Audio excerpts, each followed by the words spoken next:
Gostaria que você abrisse sua Bíblia lá em 2 Coríntios capítulo 4, versículo de número 7.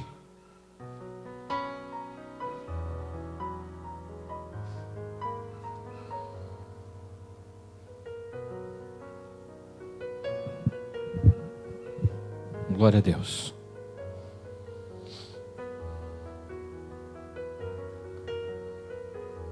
Segunda Coríntios capítulo 4, versículo 7.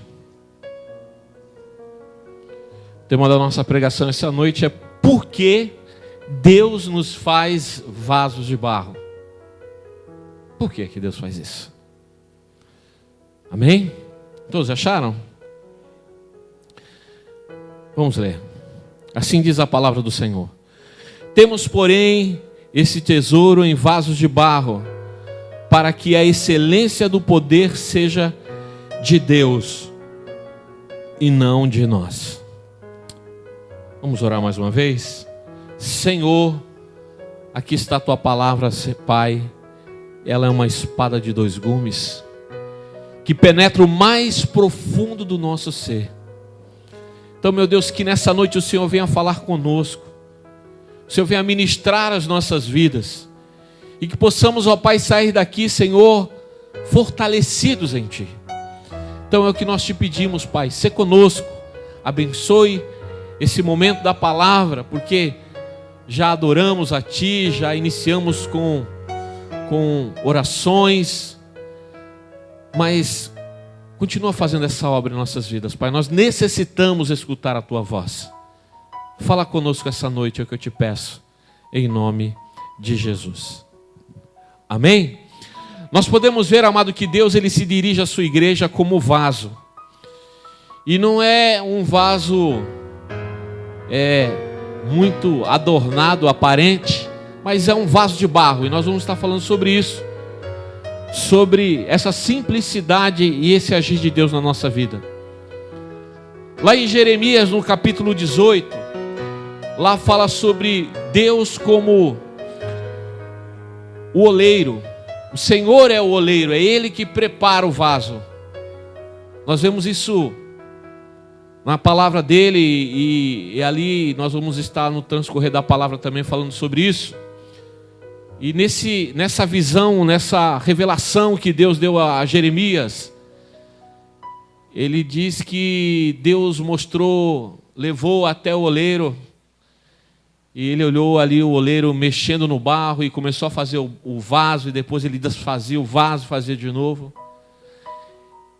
E ele dá a seguinte conclusão a Jeremias: será que eu não posso fazer isso com o meu povo? Nessa leitura que eu fiz de 2 Coríntios capítulo 4, versículo 7, somos formados como um receptáculo de coisas de valor. Porque aqui Deus fala que Ele guarda tesouro em vaso de barro, né? Esse tesouro em vaso de barro, que é o poder, que é a ação, que é o mover do Espírito Santo na vida da pessoa. Em Romanos capítulo 9, versículo 21, Ele conduz da forma que Ele quer os vasos. Aleluia. E em 2 Timóteo capítulo 2, versículo 20, ele demonstra a variedade de vasos que existe.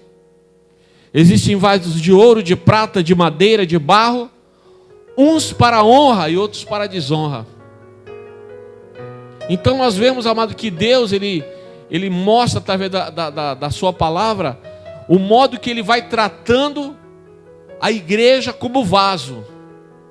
Ele vai preparando, Ele vai moldando, Ele vai trabalhando, Ele vai demonstrando a sua soberania e mostrando que Ele tem coisas maravilhosas para nós. Aleluia. E eu vou falar sobre algumas características do vaso de barro, e depois isso vai convergir para esses versículos que eu li, e a gente vai estar falando sobre eles também, sobre esse modo sistemático de Deus agir. Ele vem e começa a trabalhar na vida da gente. Essa característica, a primeira característica que eu pude identificar, é que Ele molda o vaso. E moldar o vaso, irmão, é realmente, segundo Jeremias, tem que ser um vaso segundo Deus quer. Então muitas vezes Deus começa a moldar a nossa vida, começa a trabalhar na nossa vida, e de repente Ele encontra talvez algumas impurezas, alguns pecados no meio do caminho. Ele começa a tirar e ele amassa de novo, e Ele vai trabalhando, Ele vai fazendo, porque a intenção de Deus é fazer das nossas vidas vasos de honra. Então, em primeiro lugar, nós temos que já estar predispostos a deixar Deus moldar a nossa vida. E nem sempre isso é do jeito que a gente quer. Então Deus, Ele vem e começa a trabalhar, começa a moldar, começa a tirar as arestas, começa a trabalhar e começa a tirar muitas vezes alguma coisa da vida da gente. Ele começa a trabalhar, botar a sua mão, e glória a Deus por isso, que Ele se dispôs a moldar a gente. Louvado seja o nome do Senhor, amado, que Ele se dispôs a trabalhar na nossa vida. Então nós, como vaso, devemos saber que nós vamos ser moldados por Deus. Muitas vezes o homem tenta nos moldar, por isso que a gente fica defeituoso.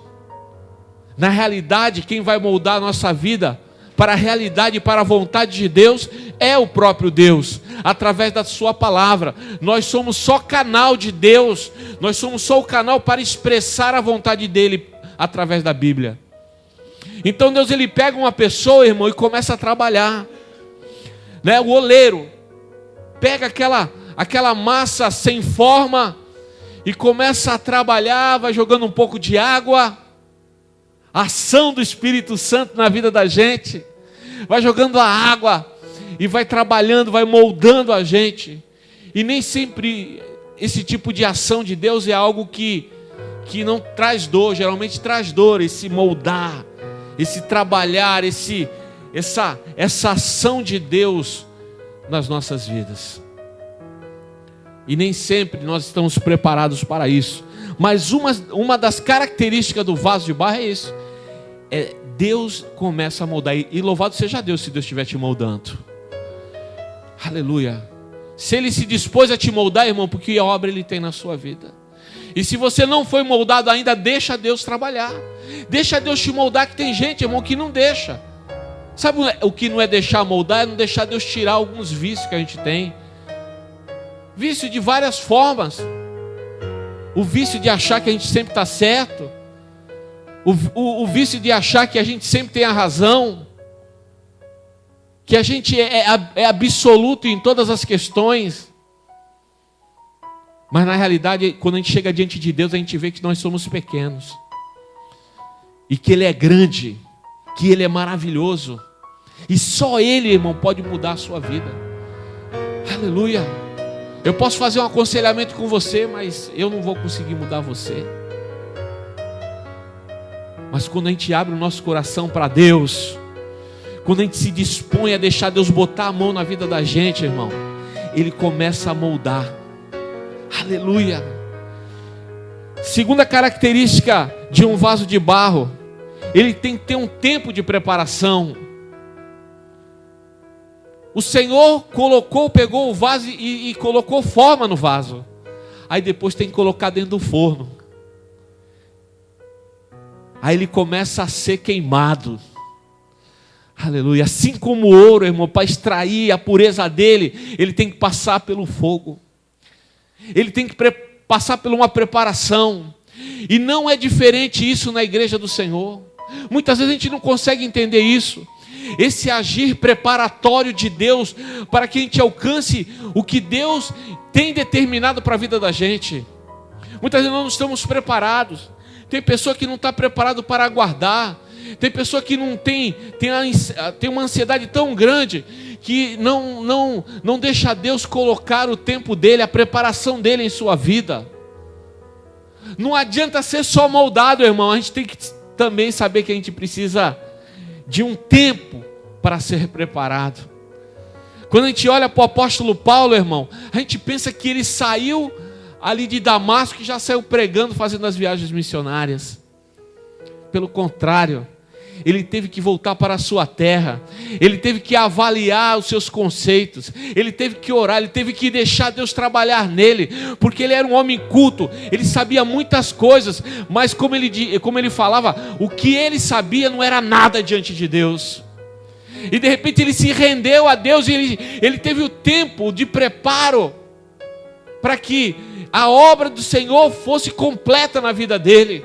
Sabe por que muitas vezes a obra não é completa na vida das pessoas? Porque elas não deixam Deus preparar, ela não deixa Deus agir, irmão. Muitas vezes a gente entra na igreja, é o primeiro passo, Deus começa a trabalhar na vida da gente, a gente começa a ser moldado pelo Espírito Santo, a gente começa a deixar de falar algumas besteiras, a gente começa a largar algumas coisas que fazia mal para a gente, que segundo a palavra de Deus, é contrário àquilo que Deus tem falado. A gente vai deixando isso, mas a gente se esquece que vai ter um tempo de preparação, um tempo onde Deus vai trabalhar no teu interior, onde vai ser você e Deus, não é você e o homem, não é a exaltação do homem. Se você procura a exaltação de homem, irmão, esse sentimento não vem de Deus, esse sentimento vem de você. Porque nós temos que saber, irmão, que Deus, Ele tem tudo nas mãos dEle. Como nós falamos, eu confiarei em Ti, Senhor. E quando eu confio em Deus, irmão, vai haver um tempo de preparação. E esse tempo de preparação é a hora onde é você e Deus, onde você fala no teu quarto de oração, onde você fala no teu íntimo, quando você está na sua casa, quando você está sentado muitas vezes aí na cadeira, e você fala: Deus, o Senhor sabe o que eu quero, o Senhor sabe o que eu preciso. E Deus fala para ti: olha, meu filho, há um tempo de preparação, não desanime, o tempo do Senhor chegará. É o tempo de Deus, é a hora do Senhor. Deus, Ele vai trabalhando a gente de forma sistemática, irmão. A gente é muito sentimental. Se a gente souber esperar as formas que Deus age, nós conquistaremos grandes coisas. Eu não sei se você quer conquistar grandes coisas. Eu quero conquistar, não para eu falar que sou melhor que alguém, mas sim para eu glorificar o nome do meu Deus, que é grande, que é lindo, é aquele que, irmão, está acima de tudo, irmão. É Ele, para Ele e para Ele são todas as coisas. Aleluia! E tem hora que a gente não consegue ver isso. Sabe por quê, irmão? Porque o nosso olhar é humano.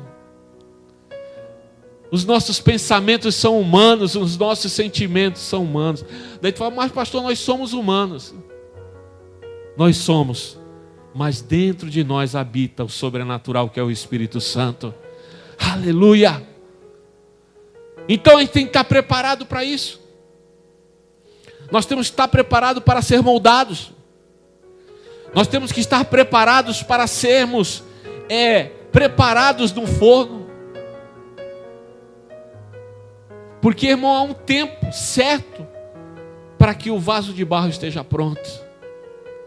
Tem gente que não espera o tempo, aí fica sem consistência.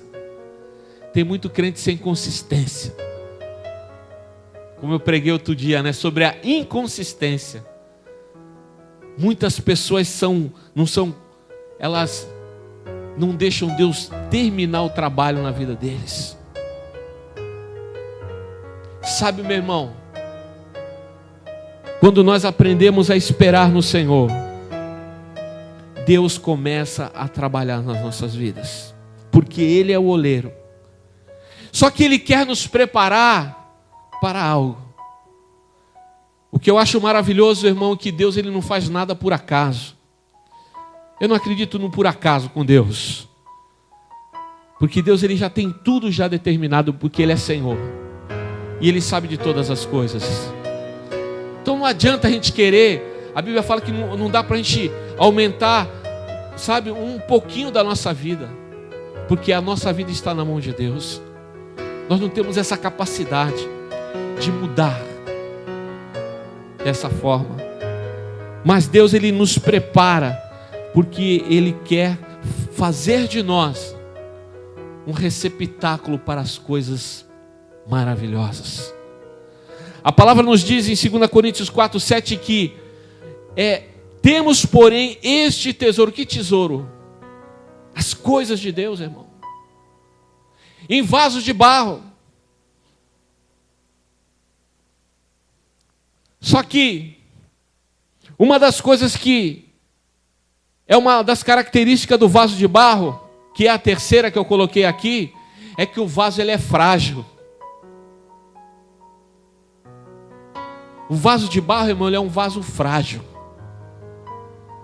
Ninguém compra um vaso para colocar na sua casa de barro e coloca no meio da sala.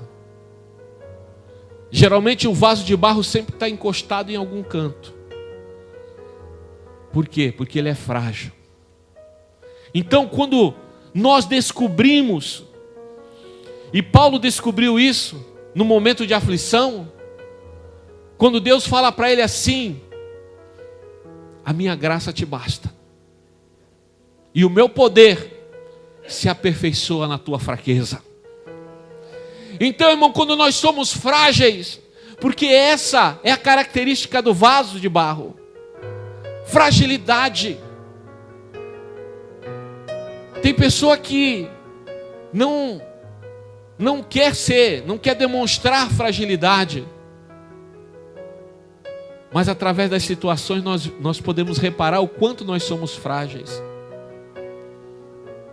Em várias situações, em situações de convivência com os outros, em situações de adversidades, que nós começamos a olhar para nós e ver a nossa fragilidade. De repente você pode olhar para uma pessoa e se entristecer com ela, e não querer conversar mais direito com ela. E de repente você vê e você não repara, você pensa que isso é uma qualidade sua, mas na realidade não é. Isso demonstra a tua fragilidade. Mas o ser frágil diante de Deus não é isso. O ser frágil diante de Deus é escutar aquilo que Deus falou a Paulo.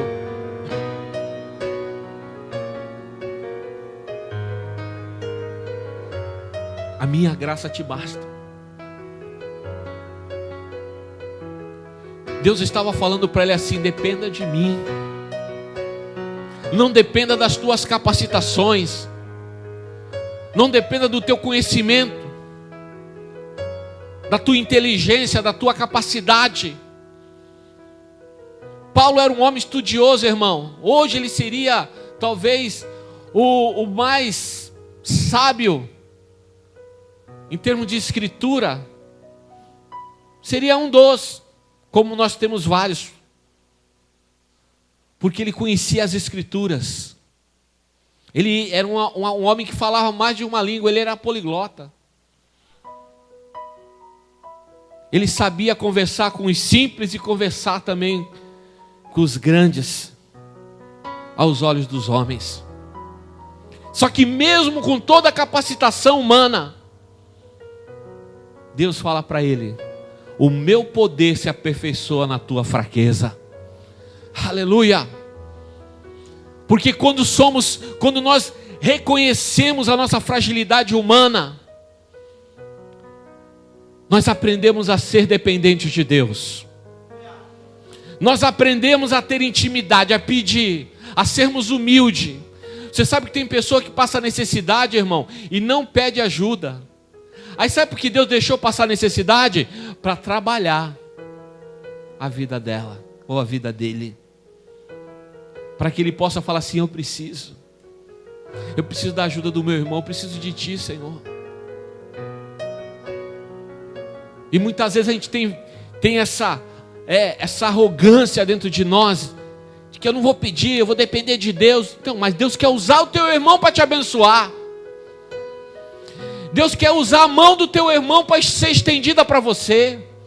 E muitas vezes a gente dá uma de espiritual, irmão, e fica assim: não, eu não vou fazer não, eu vou esperar no Senhor, eu vou orar, não compartilha, sabendo que a Bíblia nos manda compartilhar as nossas necessidades com os santos. Aí sofre. Não, eu dependo de Deus, amém. Mas a igreja é canal de Deus nessa terra. Você é canal de Deus, irmão. E se você em algum momento da tua vida estiver passando por luta, o teu irmão, muitos estão ao teu lado para estender a mão e falar assim: toca aqui, meu irmão, segura na minha mão, porque eu quero te ajudar. Mas o eu, a minha vontade, os meus pensamentos, a minha teologia, que na realidade acaba sendo uma teologia maquiada e humana, que não vem nada de Deus. olhamos e não entendemos que somos frágeis. Não entendemos que precisamos carentes, irmão, dos nossos irmãos. Nós precisamos que alguém estenda a mão para nós, para nos ajudar. E muitas vezes a gente fica sofrendo aí no banco, chorando. Tem hora que tu olha para a pessoa chorando, aí a pessoa deve pensar, a irmã está sentindo, o irmão, a irmã está sentindo a presença de Deus. Mas na realidade está chorando porque está passando maior tribulação e não vê uma luz no fim do túnel. E de vez de compartilhar, de pedir a oração, de se quebrantar, não, fala assim, eu vou esperar em Deus. E Deus fala assim, pede oração para o meu filho. Quebra esse orgulho. Vaso de barro tem que ser frágil, irmão. E é esse vaso que Deus guarda tesouro dentro. Porque a Bíblia fala que o poder de Deus nesse vaso, ele é para que o nome de Deus seja glorificado e não o nosso nome. Aleluia! Quando você vê um vaso muito adornado, irmão, esse vaso não é usado por Deus. Deus não usa vaso que chama a glória para si. Deus chama vaso de barro, que é marrom, não tem nenhuma beleza por fora, mas tem tesouro dentro. Aleluia! Tem gente que é bonito por fora, mas dentro não tem nada, está vazio. Sabe por quê? Porque não se humilha. A Bíblia fala para a gente se humilhar diante da presença do nosso Deus. Sabe o que é se humilhar? E falar, Deus, eu não presto. Eu não sou nada, Senhor, diante de Ti. Eu sou pequenininho, eu sou grão de areia. E quando a gente entende isso, Deus fala, parabéns, filhão. Vou começar a derramar tesouros dentro de você. Enquanto a gente acha que é bom, enquanto a gente acha que conhece, enquanto a gente acha que pode, enquanto a gente acha, irmão, que somos capazes pelas nossas forças e por tudo que nós aprendemos em nossa vida, nós nos tornamos o maior dos miseráveis diante de Deus. Porque a palavra do Senhor diz, se a tua esperança está fundamentada em coisas dessa terra, você é o pior dos miseráveis. Não é o teu dinheiro, não é o teu carro, não é a tua casa, mas sim a comunhão que você tem com o teu Deus. A comunhão que tu tem com o teu Deus é que vai fazer a diferença. É ela que vai mostrar quem verdadeiramente você é. Deus vai colocar vasos, vai colocar tesouros dentro dos vasos de barro. Aleluia. Quarta característica de um vaso de barro, ele depende de cuidados. Nós precisamos da proteção de Deus. Quando nós temos a certeza, porque, irmão, há vários versículos que dizem que o Senhor nos guarda, que o Senhor nos protege, que os seus anjos estão acampados ao nosso redor, que estamos debaixo das suas asas, que somos peça preciosa na mão do nosso Deus, que quando alguém se levanta contra nós, e quando nós somos fiéis ao Senhor, irmão, quem anda com Deus nunca perde. Quem anda com Deus não é positivismo que nem o pessoal faz por aí, não. Tem gente que fala, irmão, usa a Bíblia com palavras positivistas, mas Deus não está falando nada disso. Porque quando nós dependemos de Deus, quando nós somos guardados por Deus, aí a palavra de Deus se cumpre. Sabe de que forma que ela se cumpre? Ainda que eu andasse pelo vale da sombra da morte, nenhum mal me aconteceria. 10.000 cairão à minha direita, 1.000 cairão ao meu lado e 10.000 à minha direita, e nenhum mal me acontecerá. Isso é depender de Deus. Por um caminho o inimigo virá, mas por 7 fugirá, porque Deus tem nos guardado. Mas nós temos que entender, irmão, que nós somos frágeis, que precisamos depender do Senhor. Aleluia. Ele conduz da forma que Ele quer. Quando Ele fala lá em Romanos 9:21, ali a passagem por inteira, ela diz assim: por acaso o dono não pode fazer o que Ele quer do seu vaso? Deus faz o que Ele quer, irmão, da forma que Ele quer. E para Ele fazer da forma que Ele quer, do jeito que Ele quer, a gente tem que se render a Ele. Não importa o tempo de crente, não importa se tu se converteu, não importa que você se batizou nas águas, o que você tem que saber é que Deus dirige a tua vida do jeito que Ele quer e não do jeito que você quer. Aleluia. As coisas não são do teu jeito, meu irmão. Eu aprendi pela dor. Porque tem 2 modos de você aprender, ou pela experiência ou pela dor. Ou pela experiência ou pela obediência, melhor falando. Tem hora que nós aprendemos pela obediência, nós escutamos, nós lemos, nós escutamos a palavra de Deus, e daí a gente faz e Deus abençoa. Agora tem hora que a gente não escuta, que a gente é cabeça dura, que a gente acha que sabe tudo, aí a gente passa por tribulação, para Deus falar assim, ó, não é desse jeito que faz. Aí é experiência, irmão. Eu já aprendi muito pela experiência. E hoje eu quero aprender pela obediência. Obedecer aquilo que Deus fala para mim. Aleluia.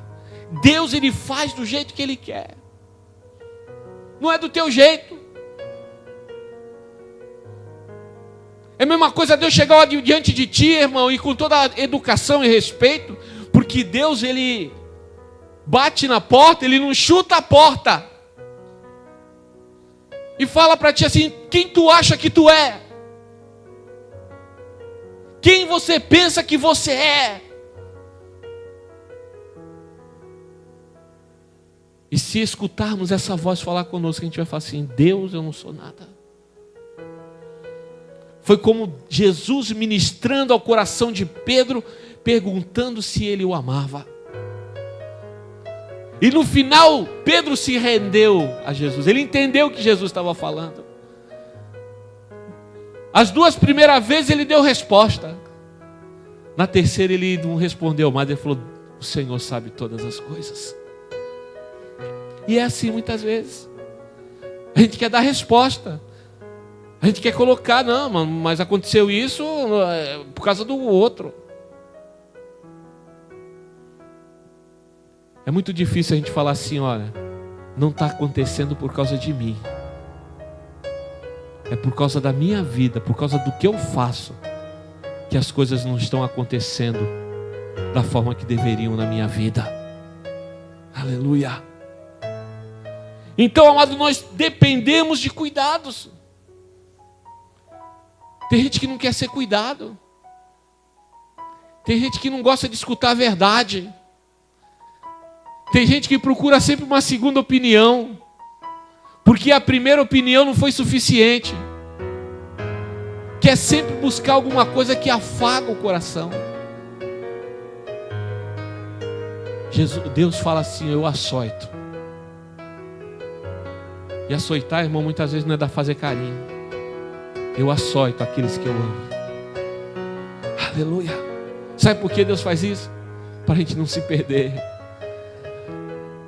Tem um ditado do mundo que fala assim: quem bate esquece, mas quem apanha nunca esquece. Então tem situação que serve como surra. Tem situação que serve como chibata na nossa vida, irmão. Sabe para quê?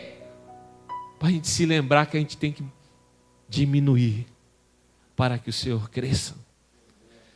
Nós temos que começar a viver o Evangelho de Cristo, não o Evangelho. O meu Evangelho é o Evangelho.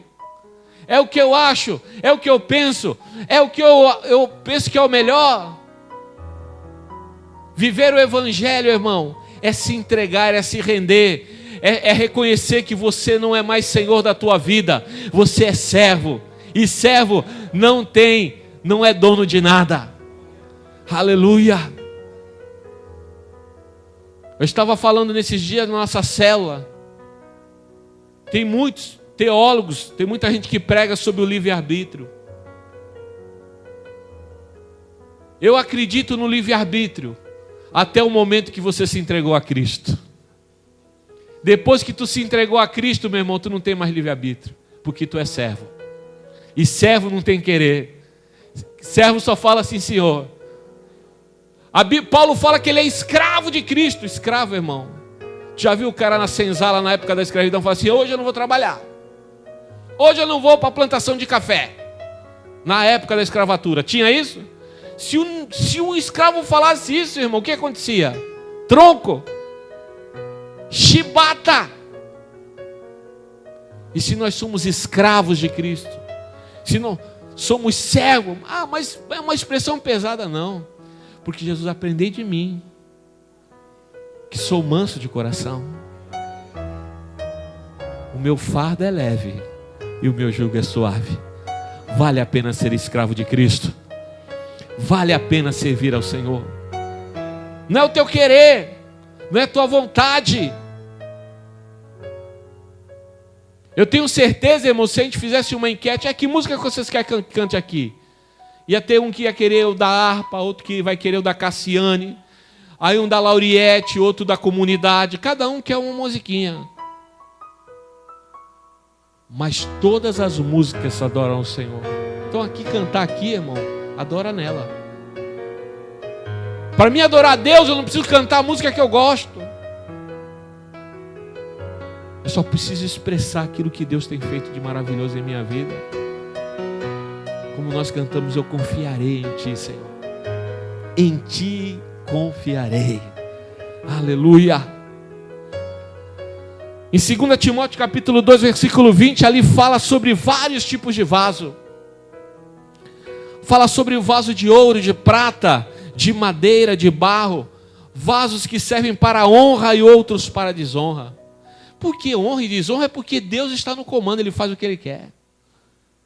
Vai ter irmão que vai desonrar a Deus, irmão, como Judas desonrou a Jesus.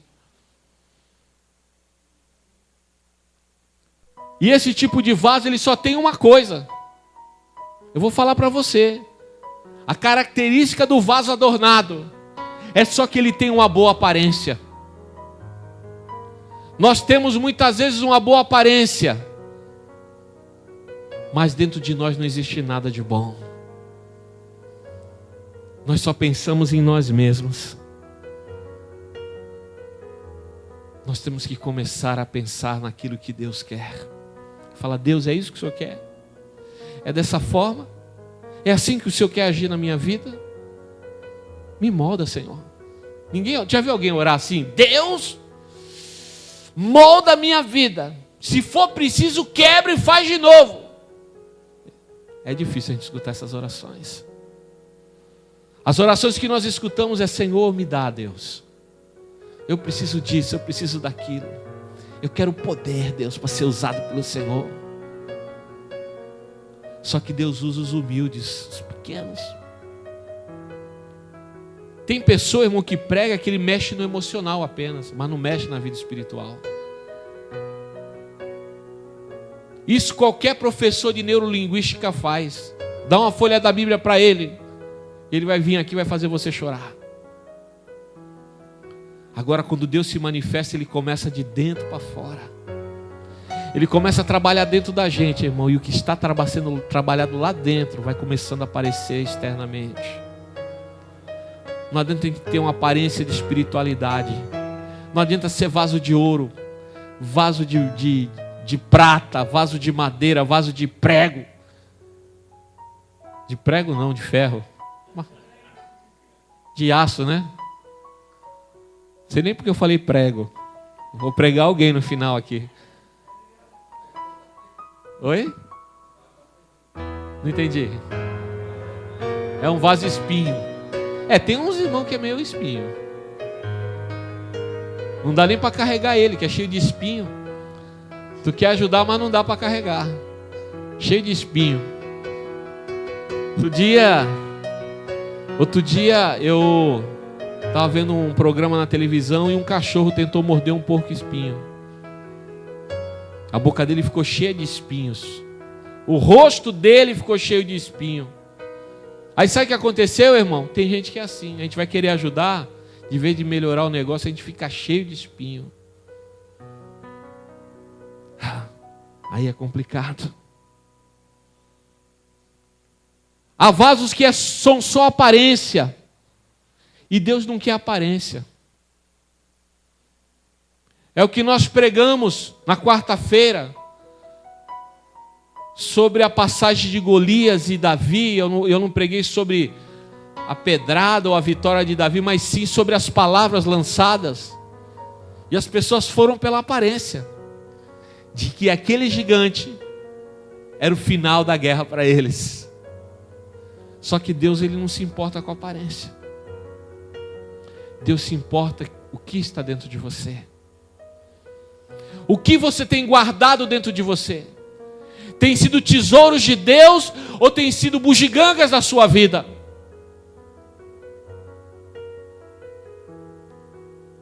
Será que temos recebido esse tesouro, esse poder que vem de Deus, que é o Espírito Santo, que habita em nós? A continuação dessa palavra fala assim: olha, nós passamos tribulação, mas não somos atribulados. Sabe por quê? Porque o poder de Deus está na nossa vida. Aleluia. Então a gente não entende isso, irmão. Tem gente que prega o evangelho como um conto de fadas. A história da carochinha. Nós vamos ter tribulação, mas não vamos ser atribulados. Porque nós vamos vencer, porque Deus, nós, como vasos de barro, somos cuidados pelo Senhor. Aleluia. Ele nos cuida, porque Ele sabe da nossa fragilidade. Óbvio, você tem que reconhecer a tua fragilidade. Você quer conhecer uma pessoa, e você vai falar com ela aquilo que ela não quer escutar.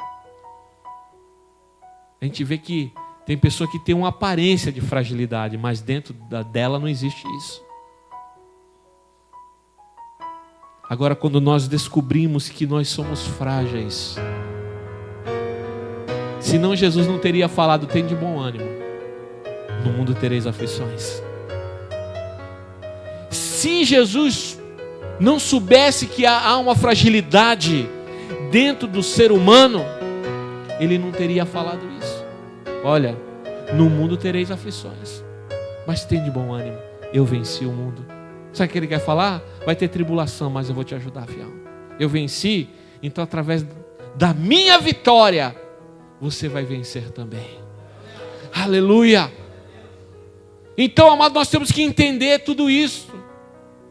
Não adianta tu ter aparência. Para Deus não importa a aparência. Tem vaso que é bonito, mas acaba sendo vaso de desonra. Desonra para o Evangelho. Desonra para o teu Senhor. Porque dependendo das nossas atitudes, irmão, nós somos vergonha para o Evangelho. Dependendo das nossas atitudes, nós de vez de trazermos glória, nós trazemos vergonha. O vaso de barro, ele traz honra para Deus, porque dentro dele há tesouro, não tem bugiganga dentro. Aleluia. E a resposta do tema que eu coloquei nessa pregação: por que Deus nos faz vasos de barro? E ele responde isso no mesmo versículo: para que a excelência do poder seja de Deus e não de nós. Aleluia. Deus não depende de nós, nós dependemos de Deus. Aleluia. E precisamos descobrir isso. Quando você olha no espelho, quem você é? Você é o vaso adornado? O vaso de ouro? O tremendão? o magnânimo, o sublime, o supremo. Ou você olha no espelho e você fala assim: Deus, eu sou frágil. Eu preciso me preparar, Jesus, eu não sou bom ainda. Eu preciso ler mais a tua Bíblia, Pai, eu preciso orar mais. Eu preciso ter mais intimidade contigo. Eu olho no espelho e de repente você vai falar assim: Deus, como eu sou frágil. Quando o irmão faz o que eu não gosto, eu fico chateado com ele. Não dá vontade nem de falar com ele. Senhor, olha, eu estou olhando e eu preciso, eu sou frágil.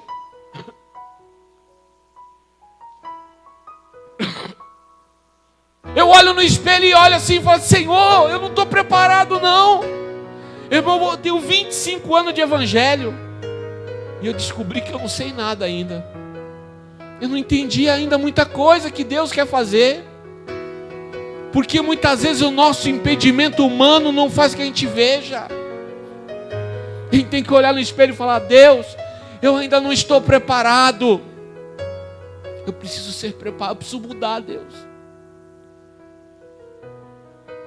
Eu estou apontando o dedo demais para as pessoas. E esqueço que eu tenho que olhar para mim. Eu olho no espelho e de repente eu falo assim: Deus, eu próprio me protegido. Eu preciso aprender a ser protegido por Deus. Sabe o que é ser protegido por Deus, irmão? É em uma situação adversa, difícil, aquelas escabrosas, de vez de sair dando chute e falando alto, você se cala e fala: está na mão do Senhor. Está na mão de Deus. É quando tu vê algumas coisas acontecer em nosso redor, irmão. E olha, eu estava até conversando com o pastor Rogério esses dias. A gente falou assim: igreja é lugar do quê, Rogério? Tratar relacionamentos. É lugar de aparar as arestas. É lugar de gente que vem com problema. É lugar de pessoas que precisam aprender. Igreja não é associação de bairro. Igreja não é clubinho dos amiguinhos, irmão. Igreja é lugar de cura. Igreja é lugar de quebrantamento. Igreja é lugar de nós reconhecermos que somos vasos de barro, e se não somos, devemos ser quebrados e falar: Deus, faz de novo, porque vaso de ouro só brilha, e quem tem que brilhar é Jesus. Tem pessoa que quer brilhar mais do que Jesus. Irmão, eu não posso aparecer mais. Eu não posso aparecer mais, irmão. Quem tem que aparecer é Jesus. Paulo falava assim, ó: sede meus imitadores, porque eu sou imitador de Cristo. Ele não fala assim: sedes os meus imitadores, porque eu estudei aos pés de Gamaliel, porque eu era para ser um dos grandes da sinagoga. Ele faz: sedes os meus imitadores, como eu sou de Cristo. Sabe, meu amado, para a gente encerrar essa pregação,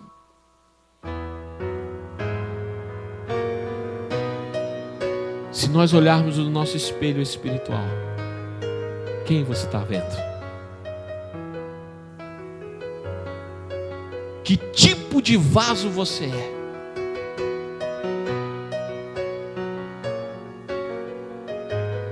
Que tipo de vaso você é?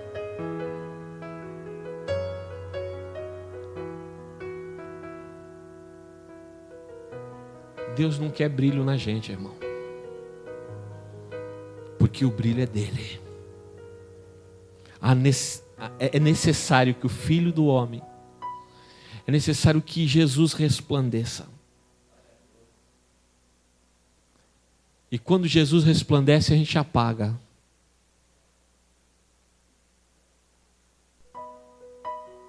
Crente apagado, irmão, é sinal que Jesus está brilhando. Que Deus que brilha na nossa vida. Agora, quando a gente brilha, o nosso brilho, tem alguma coisa errada. Tem alguma coisa errada acontecendo. Isso não é de Deus. Tem pessoas que gostam de ser ovacionadas.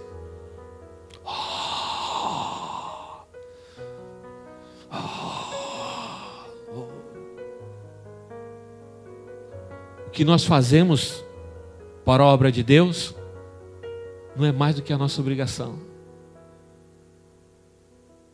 Não é mais do que a nossa obrigação, irmão. Ah, mas eu sou. Não é mais do que a tua obrigação. Parabéns. Quem te recompensará é o Senhor. Poxa, mas o pastor não dá um elogio. Tu não está trabalhando para mim, irmão. Está trabalhando para Deus. Se alguém tem que te elogiar e falar assim, aí filhão, tu tá demais, hein? É Deus. E Ele só vai fazer isso se você não encher o teu peito e falar assim, eu sou bom. Você é pequeno diante da grandeza do teu Deus. Aleluia. Se você quer ser vaso de barro, se você quer passar por esse estágio, por esse tratamento sistemático de Deus, fique de pé. Eu quero orar por você e quero orar por mim também.